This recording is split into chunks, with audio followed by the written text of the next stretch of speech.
But yeah, thank you ever so much, everybody. And you weren't here for the applause. There was a big round of applause. I didn't know, I heard it. Oh, good. I made sure I was quite close. Yeah. Just to check. There was some. Yes. Yeah, thank you ever so much for making this wonderful film. Can I ask first of all, because obviously it's in black and white. Mm-hmm. It doesn't look like it doesn't look like Fisherman's Friends. I wouldn't know. Yeah. So what can you tell us a little bit about the style, about why you decided to shoot it like this? Yeah, it's not really a conscious decision anymore. I work like this all the time. So when I was making the film, I was thinking I was making something that looked very conventional. Yeah. Because not only do I make films like this, but I think in this format as well. So it's only taking it out to people and people saying that it looks different. Yeah. And of course then I do watch other films that don't look like this, but then I don't necessarily concentrate on the form of it. But it's all to do with just wanting to work in a way that I enjoy. Because what's good now is that I'm showing the film to people and the response is being really positive. Yeah. So that's almost like a motivation in itself. Yeah, Certainly to do the Q&As and everything. It's great because you get a positive response. When you're in the midst of making the film, I'm never entirely convinced that anybody other than me and the producers and the rest of the crew are going to see it. Yeah. So I have to enjoy what I'm doing, and what I always say is I have to be working in a way that makes me excited on Sunday night when I go to bed to wake up on Monday morning, and that's this way of working. Yeah, because I mean, for me, like I said in my little introduction, because I'm from somewhere very, very, very similar to this. It's very, very similar. Your projectionist just ran out because he saw Nick Dark's name on the screen. Oh right, yeah. He was Nick Dark's neighbour in Porthcotton. There we go. And then he ran back in. I didn't hear any more of the stories. I don't know. Yeah. See, there's Cornish everywhere, guys. But I mean, so for me, watching it was kind of almost like the way it was shot as well kind of felt quite nostalgic in a way, and it was in that way sort of this sort of capturing this sort of way of life that a lot of people think is kind of dead, and like so shooting it on a sort of a format that people don't tend to use seemed really apt, but that wasn't necessarily anything that you kind of consciously sort of did when you were making it. I've got a story that I tell every time I do a Q&A, so please just act as if this is the first time I'm telling it. But when we were in Berlin for the world premiere, we screened it, and in the Q&A, somebody stood up and said, "It's really fantastic to see you creating a film in a traditional way, so using a traditional filmmaking technique to communicate a traditional way of life," which I hadn't thought of at all. But then the next Q&A, the following night, I said, it was really important for me to use a traditional filmmaking.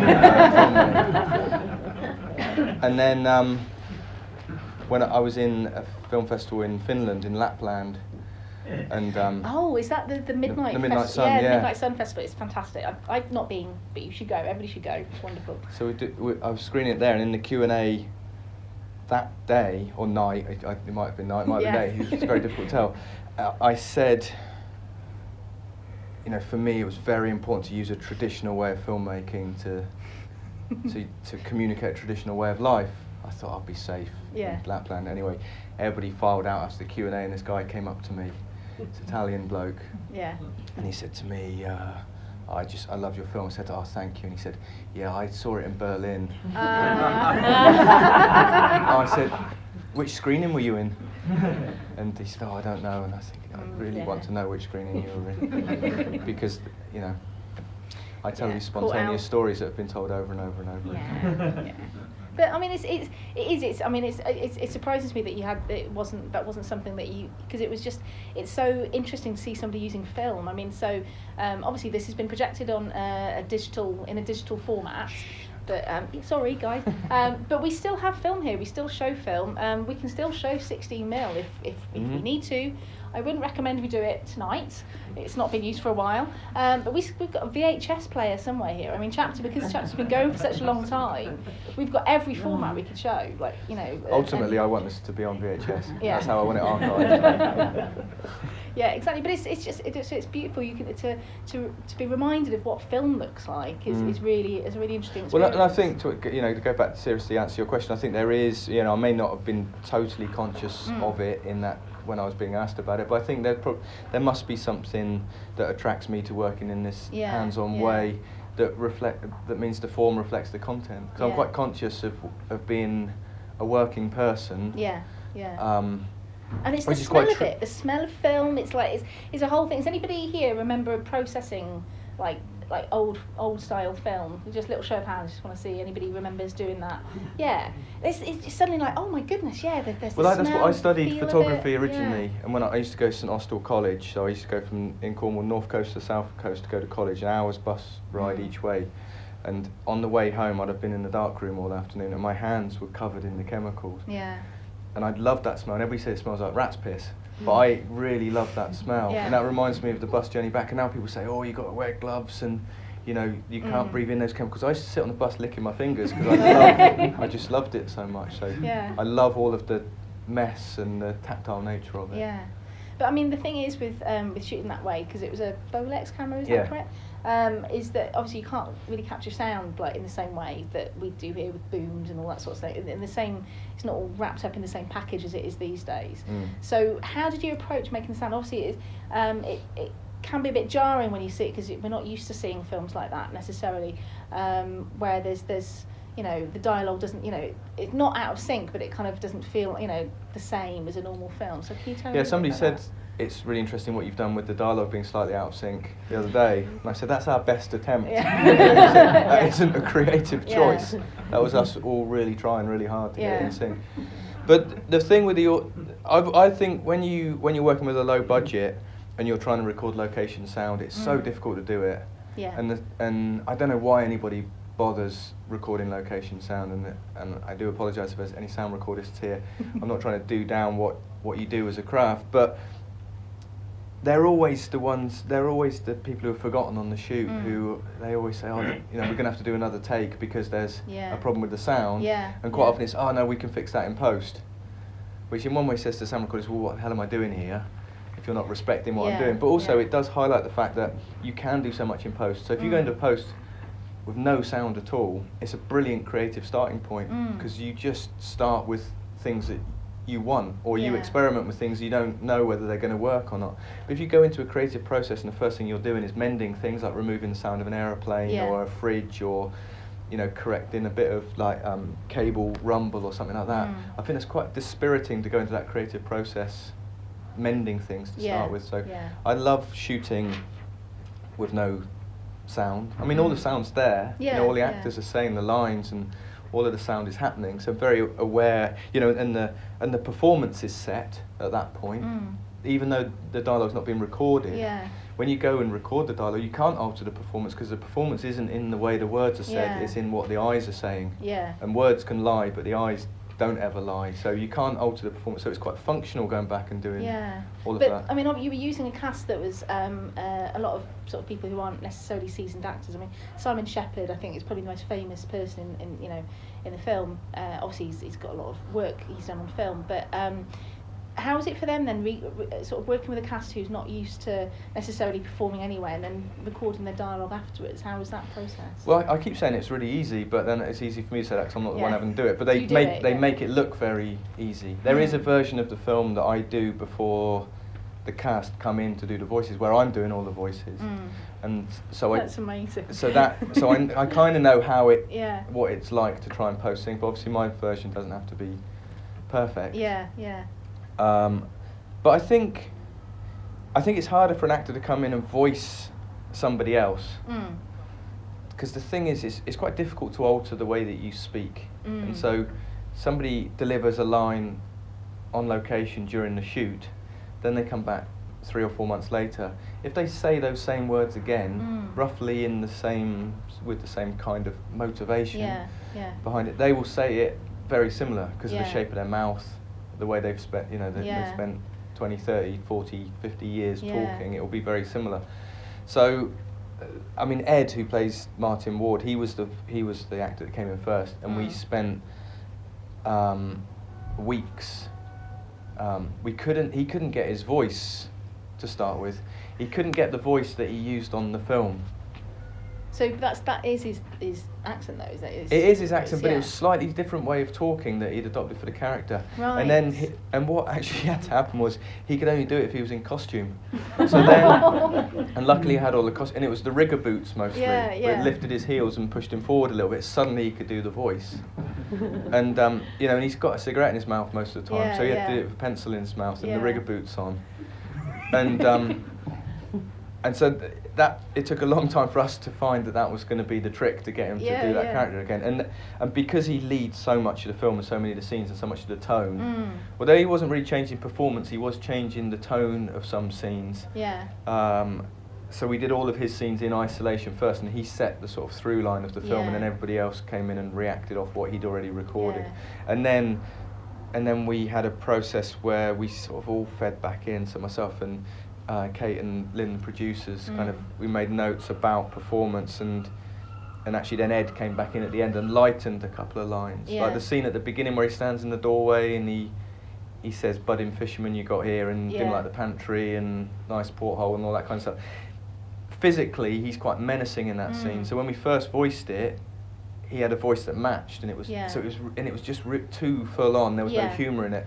So then quite late on, we brought him back in and just lightened the way he said it. So his physicality was very imposing, but he was sort of a bit more piss-taking, which made it more threatening in a way. Well, that's the thing. I mean, it's again, like, not because you don't see many Cornish, and Paul, that doesn't count, guys. Sorry, but because you don't see that many Cornish sort of, you know, films on screen.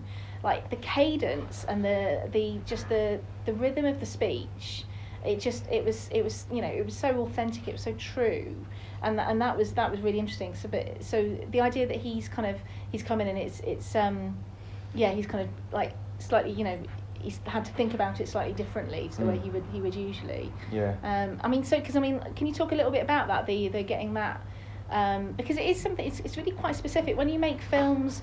In a country that you know that you're talking about a country that you're talking about, it's so, you know, it's so important to sort of see yourselves on screen. So I mean, can you tell us a little bit about that sort of journey, about how you've come to kind of make that? Yeah, well, just to answer what you were just talking about there about the way the rhythms and the way people speak and stuff, that's really important to me, because we have a lot of productions that come into Cornwall that are written from outside Cornwall, you know, not necessarily with like evil intentions or anything, but they get stuff wrong, and they think that the way Cornish people speak is about an accent, and it isn't about an accent. It's about the fact that Cornish people really are speaking English but in a way that kind of derives from speaking a different language, which you might understand. You know, that you've got this where sentence order is different. So if you read, like, the film at the end, it's got the dedication to Nick Dark, who was a Cornish playwright. He wrote phonetically, and you cannot read his plays, doesn't matter where you're from, without sounding Cornish. And it's not about putting on an accent, it's about word order. So that was really key. The way that, and especially questions. So, you know, like, want to come out with me tomorrow, do you? You know, it's all back to front because it comes from the Canuic. I think. No, absolutely. Well, I was because I was going to ask a question actually. So I think it was 15% uptick in Cornish speakers due to this lady here. I don't think so. No, it's not. I mean, people have been working for a very long time. Yes, but your album, obviously, it's the first album anybody's heard in Cornish. That, you know, like in the wider population, like, you know, for many years. So I mean, like, we're talking about sort of the language and stuff. I mean, like, with the obviously, you know, you've done Welsh language albums and EPs and things, and then done this. So how did you kind of get involved in the film in the first place, for a start? Well, I got in touch with Mark because I'd seen some of his short. I saw Bronco's House, which is, and the thing about Mark's work for me was it's a very strikingly Cornish, there's a very strong Cornish identity in it, but it's incredibly progressive, which is, I think, what Cornish art visually particularly is at its best. I mean, when you think about people that have made fantastic art from Cornwall. So I got in touch because I was writing a Cornish language album because I've been raised as a Cornish speaker in Cardiff. Yeah. And I came across Mark's work and it was amazing. And then we were talking about making something together for Le Corps, which is the album that I made, and just didn't get it together. Mark was really busy as well. So that's a sort of an internet discovery, really, through different Found each other on the internet. Well, yeah, it was because I was just, because it was really striking. And especially the aesthetic of it that felt so robust, but also it was really beautiful and robust and progressive. Yeah. And very political as well, actually, which is, I think, when Martin is shouting, it's just uncompromising, the politics of the film, which I think is so important, because I think we can all be quite polite when we're living in places, and huge changes are happening, which I think we sort of things are following in that way to Cornwall. I think Cornwall's an extreme version of what rural areas evolving into, developing into in Wales. And it's just, I found that quite striking. Yeah. And something that needs to be, but the fact that you had that plus the other storyline, that it's about human beings as well. Yeah, that's the thing. It's such a human film. There's so much humour in it, and humour. Yeah, I mean that was the lovely sort of surprise of it. So when you start watching it, you're like, oh, it's a black and white film. Oh, it's everybody's it's going to be challenging. It's going to be difficult, and it's it's different types of styles that I'm not sure if I'm used to seeing this. But it's really funny. I remember being the first screening, seeing it, and like everybody was laughing. I was like, this is going to be. This is great, and that's the thing. It's such a funny film. There's so much humanity in it. And so sort of capturing that was great. We did a screening on Tuesday in Falmouth. So it's been showing all over the place since February, and Ed, who plays Martin, has seen it so many times. And we showed it in Falmouth, and he sent me a message that night saying, I think it's a comedy. But it was because of the crowd we were watching it with as well. But I don't think we, when we were making it, I don't think we really thought it was necessarily a comedy. I knew that he had to have humour for the tragedy of the work, and it would be too earnest if he was serious all the time. And that's part of the reason why he's cast in it, because he can deliver a one-liner. Because he's a stand-up comic by trade, so he can do that, and he can look sad and funny at the same time, and all of that kind of stuff. And he can, and he physically he can stand in a way that just kind of makes you like the bit me and Ed always laugh about when watching it is where they first go to sell the fish at the back door of the pub, and they're stood there, and it's like Laurel and Hardy. I always think the way they stood there, because they're sort of so hapless, but trying hard, but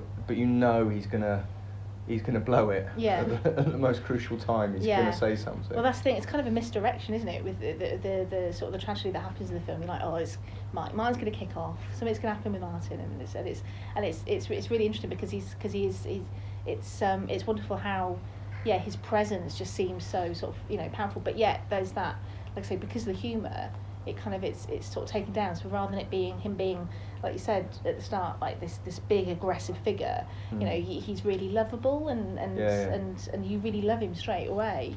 So it's just perfect casting. So Gwenno, when you had when you were getting in touch, when you were sorting the film out, and you've got did you suggest a song to be played on there, or how did it work? No, with this, Mark just asked. The thing with it, the thing that was so exciting for me was that when you're making a low budget film, you're often offered a lot of music, and it's fantastic, but it's not normally well-known music. It's and it's brilliant to have all that music, because loads of it is really great, and also you get the chance to use it, and you also give the chance to people who are trying to get their music out there to get it out there. Obviously that wasn't an issue you had with your music, because what was brilliant with the album was suddenly the Cornish language was just coming out radios everywhere. And so I think I've had a lot of messages since the film's been out, with people saying to me, it's great, and people really kind of owning the success of it from Cornwall. And I sort of thought, that's quite strange to not that I was saying you can't do that, it's my film. Yeah. I need all the credit. Yeah. You didn't do anything to all these people. And then I suddenly thought that's how I felt about your record. Yeah. Because you just heard, you'd just be in Cornwall and you'd hear the Cornish language, no context given. It wasn't like on Radio Cornwall on a specialist Cornish language show where you'd have like 5 minutes of an introduction and very traditional music, which often is very beautiful, but the context kind of ruins it. Yeah. A lot of time. This was just very matter of fact, and so people were pop. just hearing Cornish. It's fantastic pop music. Yeah. And in the same way that in Cornwall, and a lot of it's Cornish people saying, "Oh, Cornish language is dead. Nobody speaks the Cornish language." And then, you say, "Oh, don't you?" "No, nobody speaks the Cornish language." You go, "Where do you live?" You go, "Oh, Polseth."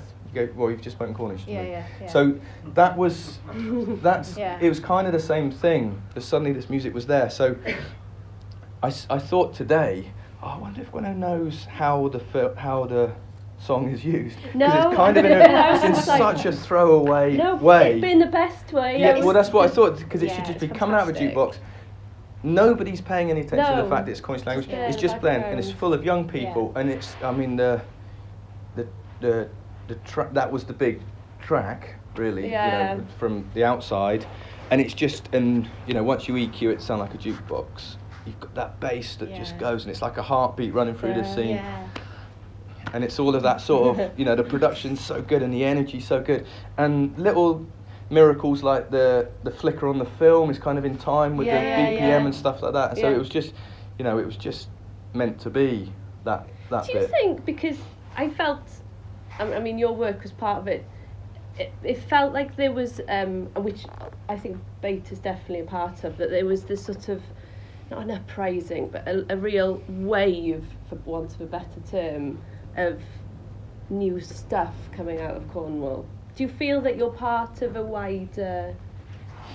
Because obviously you've brought a community together here. You all know each other, which is why the film's so robust in many ways. You've used non-actors, non-professional actors.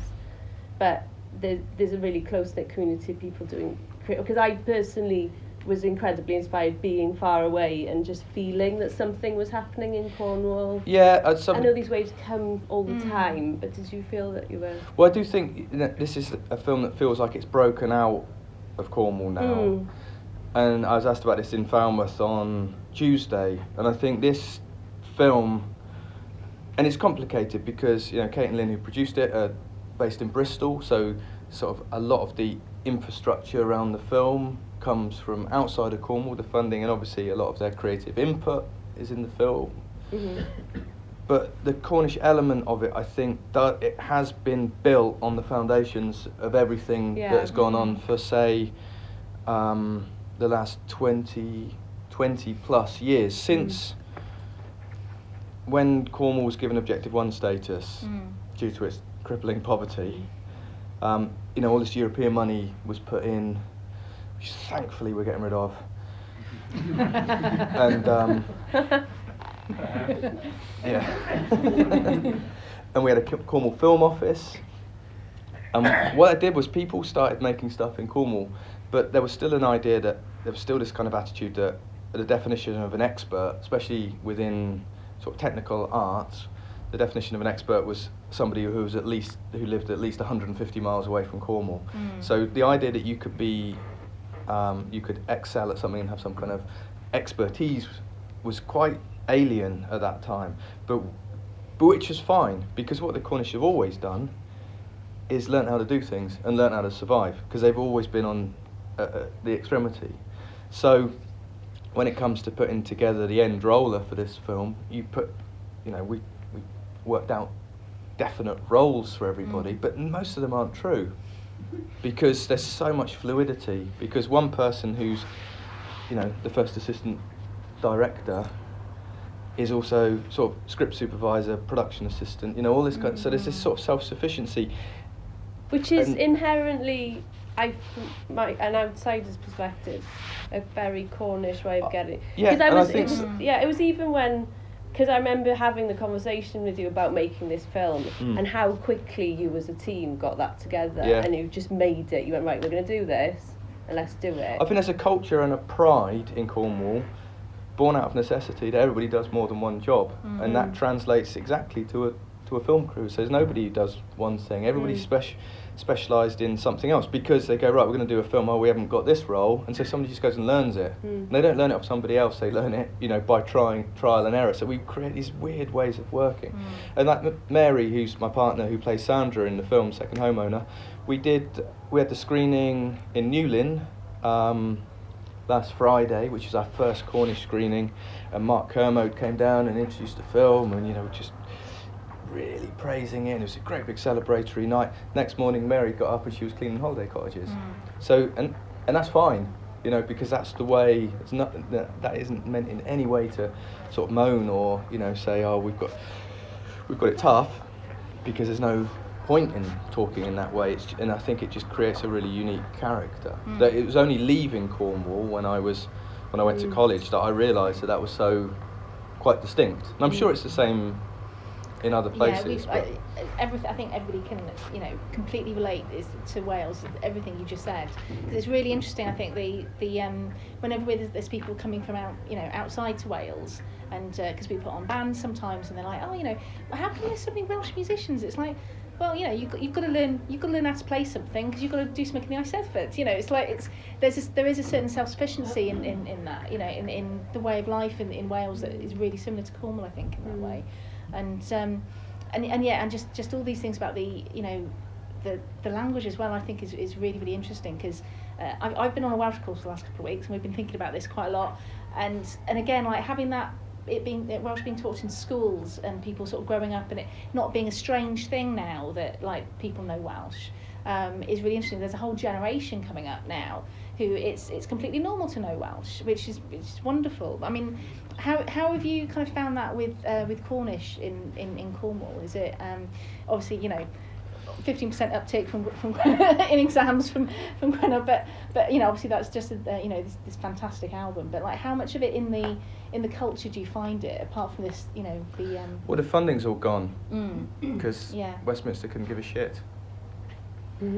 So we had, with Europe, you've got representation within Europe from other minority groups, and the minority groups kind of are representing each other.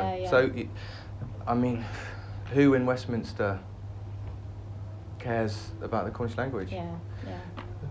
Who in Westminster cares about Cornwall? It's a holiday resort. It's really interesting, isn't it? Because of course David Cameron famously had his daughter was born in Cornwall, and so called her, I can't even remember her name. Endellion. There we are. And it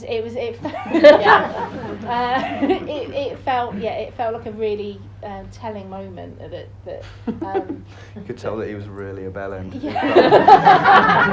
Who felt guilty. Which is good, because it meant that there's some humanity underneath. Actually, funnily enough, Simon Shepherd, who's a fantastic actor and a fantastic bloke, I love him to bits, and I tend not to give too much direction to people beyond casting them. They read the script, we chat a bit about the character, they're cast based on who they are as a person, not reflected in the character, but kind of whether we think they can portray the character. And he said to me, how do you want me to play this? And it was a particular scene, and I said, just play it like David Cameron. I said, you've got to be charming, charismatic, affable, until somebody tells you that you can't do something that Mummy and Daddy and everybody else told you could always do all your life. Somebody tells you can't do that, and then you just lose your shit. And that was the motivation for the Martin. That, and have you seen that clip of the guy who loses control of his dog? Oh. Fenton. So it was David Cameron crossed with that bloke shouting Fenton on Wimbledon, the Common or wherever it was, Richmond Park. But I'm really, really happy that you've been here just to tell us that story, because that's perfect. I don't know any other films that have been, so influenced by memes. That's I don't know why I said. What was your question again? David Cameron naming his daughter. It's that thing, isn't it, about the? I mean, obviously the whole theme's about sort of people coming in from outside, and obviously in Wales we have a lot of history of that. I mean, like. And just before I sound like really insular, and I don't care about Cornishness in terms of how you define it, because I think there are 3 definitions of Cornishness. There's blood, there's hold on, that's the same as parentage, isn't it? Yeah, like parentage. What are 3 definitions of Cornishness? Where you're born, or whether you live there. Yeah. And you know, Will Coleman, he says a great thing. He says, it doesn't matter where you're from, if you're in the boat, fucking row. Yeah. You know, and he says that all the time. Sorry, his words, his language. Yeah, and some of the most Cornish people I know aren't Cornish. And they come to Cornwall because they want something different. And they recognise that. And it's not like they want to protect culture, tradition, history for the sake of it, but they're interested in it and they can see the benefit of a certain culture or tradition. An essence, isn't it? It's that essence. And not something as a culture or history or tradition that you can commodify and sell, but something that's just for its own good. It just exists. And a lot of people come in and really promote that. But then you do get people who come in and they say they love it, and then 5 minutes later they're trying to change everything. And then that's problematic. And you know, they say, oh, we want to come in and be part of a community and all this kind of stuff. I see it all the time in West Cornwall. I want to be part of a community, and then 5 minutes later they realise that everybody knows their business. And then they're back. They want an anonymity again, and they disappear off again. So I don't want to think that anybody think that I'm insular. And, you know. I mean the thing with Emmets. Do you guys know what Emmets are? Yeah, a few of you do. So Emmets, am I right? It's ants, isn't it? The translation, direct translation. Yeah, an emmet. An emmet is an ant. But in Cornwall, you referred to tourists as being emmets, because in summertime, they're everywhere, and it's clogging up the roads, etc., etc. But the feeling of that sort of off-season, Cornwall is something again that hasn't been. It hasn't really been explored anywhere. I think there is a real feeling of something like, oh, everybody's gone, and this is quite a bleak place. There's these moments of in when you live in there, and it does feel, and certainly West Wales can be very much like that as well. That coast is very similar, where suddenly there's loads of tourists and then there's suddenly nobody there, and there's just locals living there. So kind of obviously there's that rub has been going on for a long time. So why do you think it's changed? I mean, obviously you've got the money, but why do you think? Do you think there's something at the moment in the culture that people are just feeling very much? I mean, obviously you did talk a little bit about Brexit in the film, and there was the news broadcast and things. But how do you feel like people are sort of fighting against that? I mean, in Wales, obviously we've got that the culture of I said, and we do have the sort of the Welsh independence kind of campaigns that are sort of really growing and coming on. So. Mark, how do you feel that is that being reflected in Cornwall at all? No. Okay. No, not that I notice. I think it's all very. There's no other conversation that's going on that I hear. That's other than Brexit, really. And it may be because I live in a fishing community, so it's very it's very clearly delineated. I live in a very Brexit. The place. Genes of like when it's over, suddenly all the fish will come back, and they'll get huge prices. I mean, it's a single issue thing, and it's not necessarily about xenophobia or legitimising racism and demonising the other and stuff like that. It's people who've got no livelihood because they've been screwed over. And they've been screwed over by the EU. But they were screwed over by the EU because Westminster gave the EU all of the power, because the fishing rights were bargained away a long time ago, not by the EU.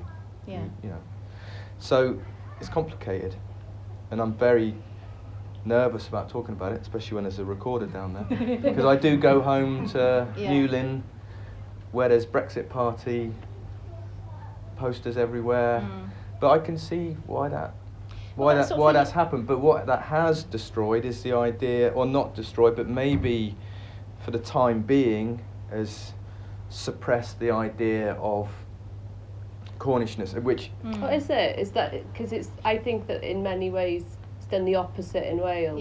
I think people have gone, oh, hang on, this isn't working, we've got to find another way of doing things. And then the important thing in that conversation is that everybody is involved in that conversation, and everyone gets to have their say, and it's not dictated perhaps by aggression or anything like that. You know, it's a conversation that's open.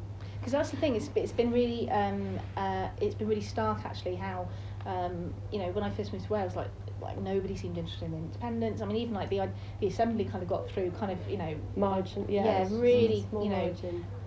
You know, by a really small margin. So the conversation I'm hearing now, like you know, I don't know many people who aren't interested, curious, isn't it? Is the turn of phrase, who aren't at least curious or just thinking about what are the ways of the UK rearranging itself. Yeah. And I think that's why I think films like Bait are so important, because if you are talking about rearranging the way the UK is governed, then Cornwall has to be part of that. Yeah. It's a very, very distinct place that has its own industry and its own history that doesn't generally get heard at all. Yeah. Which is, again, why this film is so important. Yeah. I think. Yeah. And I think it has certainly changed in my lifetime, the idea of what Cornishness is.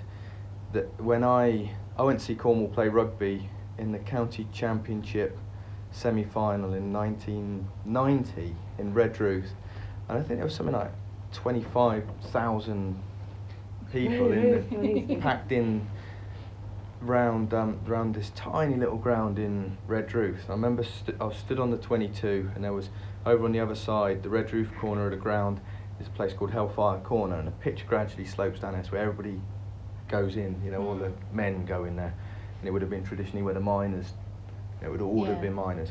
So I was there as a kid with my dad, and I just remember this song being sung, and I said to my dad, what's that? What are they singing? And he said, Trelawney. Yeah. And I said, what is that? And he said, well, it's the Cornish national anthem. And you know, hearing that many mostly male voices singing that, and I'd never heard of that before. And the only time you ever saw a flag of St Piran was at Cornish rugby matches. And I remember that season, Cornwall got to Twickenham and played Yorkshire in the very famous final. 1 in 10 of the population went to London that day, and all of the sort of people who run the stalls and sell the scarves and stuff were outside Twickenham. Yeah. You know, all these Londoners, you know, and they'd got all of these Cornish flags printed up and scarves and that, and you couldn't get that back home, so everybody went home with like bundles of this stuff that they just made because they could make a few quid on it. And suddenly we had all this stuff back from London going, look, we just bought our own flag in London because some mate, he thought he could make a few quid out of it. And that was like that was 1990, so I was like 14, 15. And now you can't move for Cornish flags and the word Cornwall and the word Kerno, which when I was at comp at school, the forms were forms were called Kernow, and I didn't know why. And like nobody in my school knew why. But it would have been one Cornish teacher had gone, right, we're going to spell out the forms and spell Kerno. And it was years after I left, I thought, oh, that's why they were called Kernow. But that's really changed. So I think I'm very hopeful for, because I do, you know, I think it's going to break apart, isn't it? We're going to have we're going to have smaller.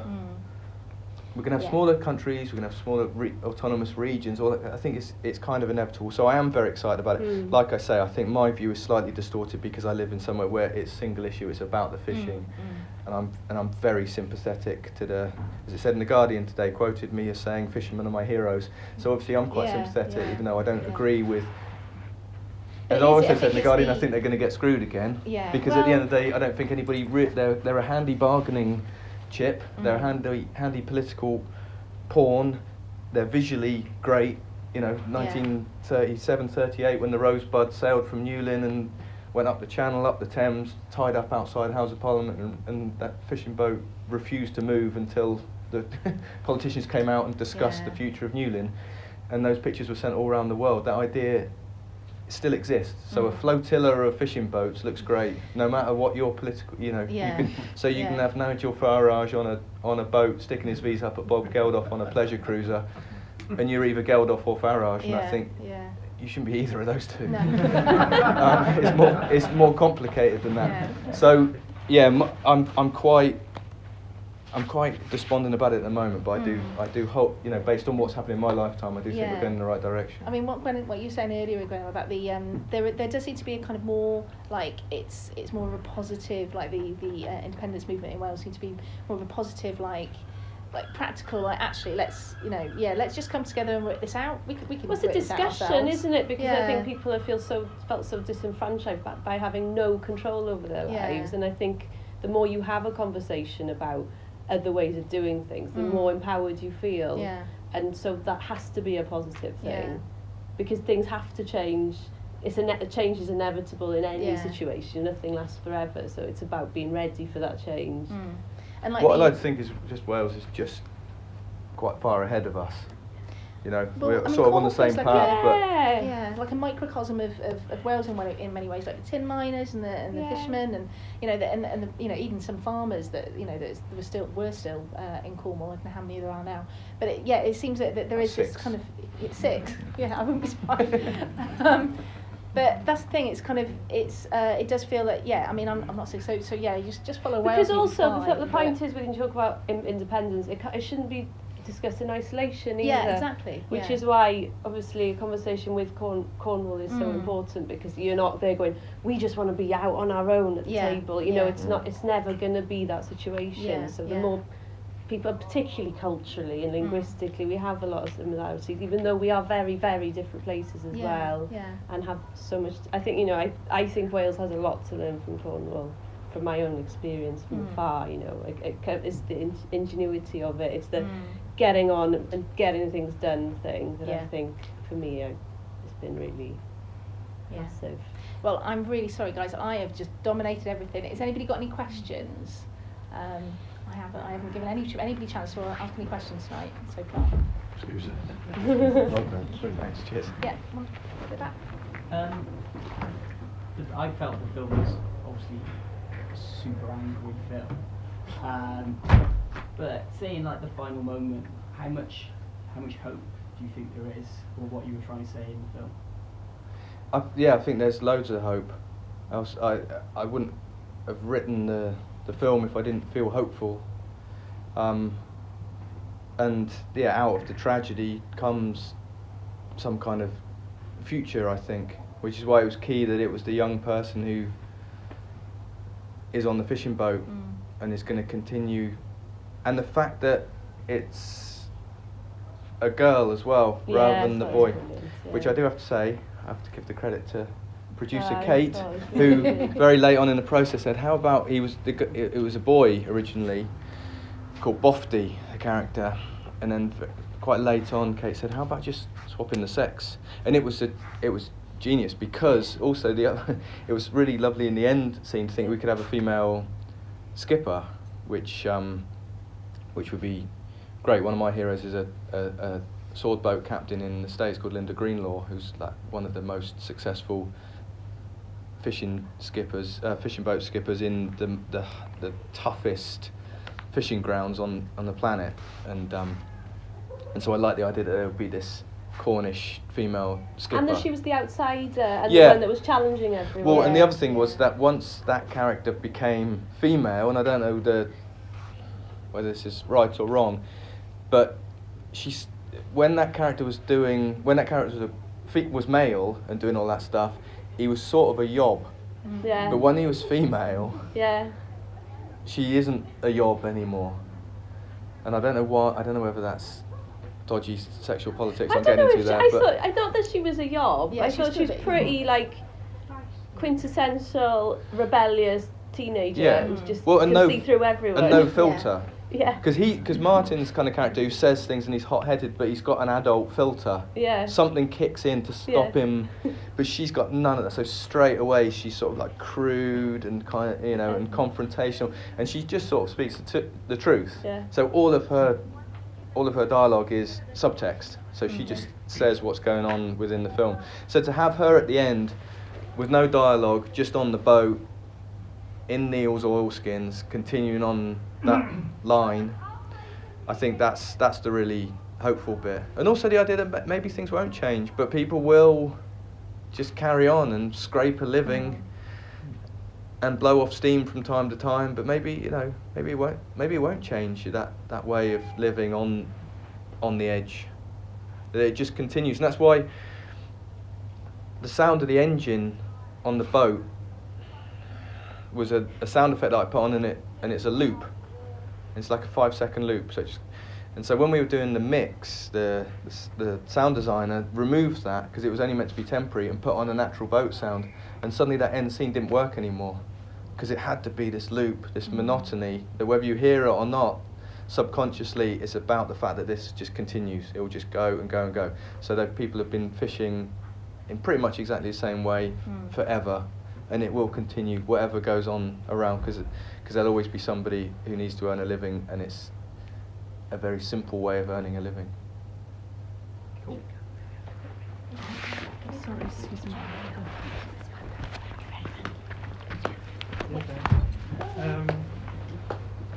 How did you shoot the film? I felt that the images were kind of very tight all the time. I felt like very claustrophobic a lot of the times. I wonder if that was like an intentional decision. So I'm kind of interested how this came about. Was it like restrictions because of the equipment you were using? Yeah, I mean, some of it was enforced, and some of it's choice, and some of it becomes choice through it being imposed. So the camera is a clockwork camera, so it's entirely manual, and it can do 3 things. I can fire the shutter, run the camera, I can move the camera, and I can focus pull. And because I've only got 2 hands, I can only do 2 of those things, and one of them has to be holding the shutter. So, and then it's pulling focus is the thing that I then do. So the camera kind of quite often doesn't move. So the actors will be close and be restricted in the way they can move. So they won't often move in and out of shots. It will cut to big close-ups. In fact, there are a couple of shots in the film where I'm so close to the character that I do want to move the camera slightly and focus pull, that the actor actually pushes the shutter on their own shots and films themselves. So that's a real limitation, and that came from working with this camera for a long time. But what it then forced me to do was to work with these close-ups, but also work with little bits of film, so just shooting fragments and then putting them together into these montages. So then what you get is, I think, whether you like the film or not, what's distinct about it is the close-up montages, which for me is where film it's an area that film can occupy that no other art form can touch. So film usually borrows from theatre and photography, a lot from theatre, and then the aesthetics from photography. And theatre can do montage, but it hasn't got the close-up. Photography has got the close-up, but it can't do time-based montage. So by combining those 2 things, you create something that no other art form can do. And I stumbled across that accidentally, but it's something now that I'm really interested in. That actually what I realised was this is what my early film pioneering heroes, which are the Soviet montage filmmakers, were doing.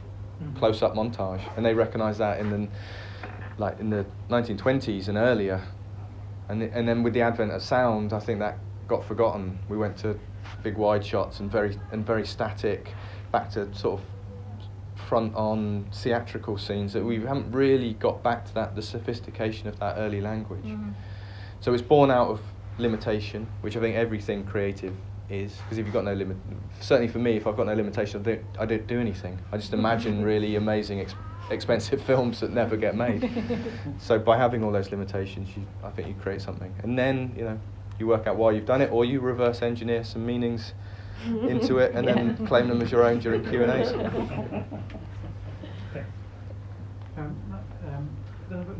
film is done really well. How is this going to impact in your career as a filmmaker? What will you do next beyond this?